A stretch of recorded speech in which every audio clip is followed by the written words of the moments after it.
A recent article asks if men are the future of the pro-life movement. Writing on the Substack Rebuilding Civilization, Christopher Kuehl says men would quickly fight back if 1 million lives were lost to cartel violence. But men have largely been indifferent to the lives lost to abortion. Kuehl writes in part, quote, "The reason for male indifference can be traced to three major dynamics: the abstract nature of abortion, the power of feminism, and the full witness of the weakness and sinfulness of men." So, how to go from indifference to the future of the pro-life movement? For more on that, we turn to Christopher Kuehl, author of the Rebuilding Civilization blog on Substack. Christopher, what made you write this story and why now? That's a great question. Well, actually, okay, so my wife is part of a small group that Lila Rose's organization, Live Action, has basically kind of handpicked to train in more of the cultural apologetics on the pro-life movement. And one of the kind of longer discussions that we've been having is how to engage men on the topic of abortion. And so it's just been a gap that she was noticing about 9 months ago. And so I think actually one of the main things that she's going to be working on is trying to figure out how to activate men in this direction. So it came out of a project that Live Action was doing. And, one of the prompts that they gave this group was, what are gaps in the pro-life movement right now? And so really the discussion started out of that kind of genesis, I guess. That's incredible. Now, to the article itself, you identify 3 areas where men are not strong enough in defending the unborn. Can you lay these out briefly for our viewers? Yeah. Well, I think that the womb acts as a natural abstraction to the way that men process evil. I highlight that basically just through the sense that men are predominantly visual. And so if you were to take the number of, let's say, children that are murdered annually in America, and you were to actually like show visible bodies to men, I use the example of the southern border, then you would have basically every fighting age man in America down at the southern border trying to figure out like what's going on there. And so I think that the womb abstracts men. I also think the second thing that I say is I think that the message of feminism has been very damaging towards men, specifically as it relates to no uterus, no opinion, and we could talk further about that. But I think that that message has basically been telling men that the pro-life movement is not your movement.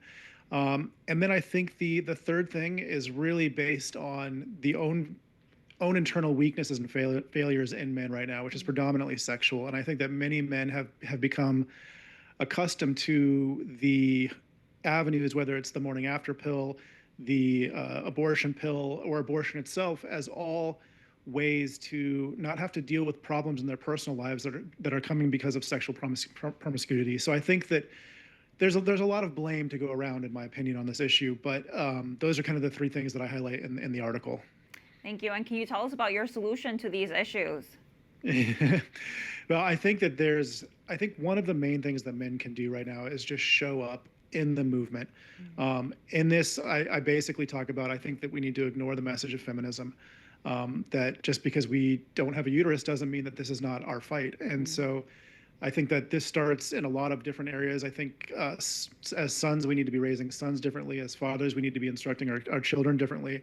And unfortunately, in both the Protestant and Catholic circles, being Protestant or Catholic Christian does not inoculate you from the reality that abortion is really, it's really embedding itself in both groups. And so you would think that wouldn't be the case, but it's actually not offering the kind of inoculation that you would think. And so I think that the message from the pulpit needs to be stronger on this issue. I think that, whether you're a priest or a pastor, you have to be willing to culturally engage with this conversation. And so I think that's one of the main things that can happen as well. But I really do think that men need to recognize that this is their fight.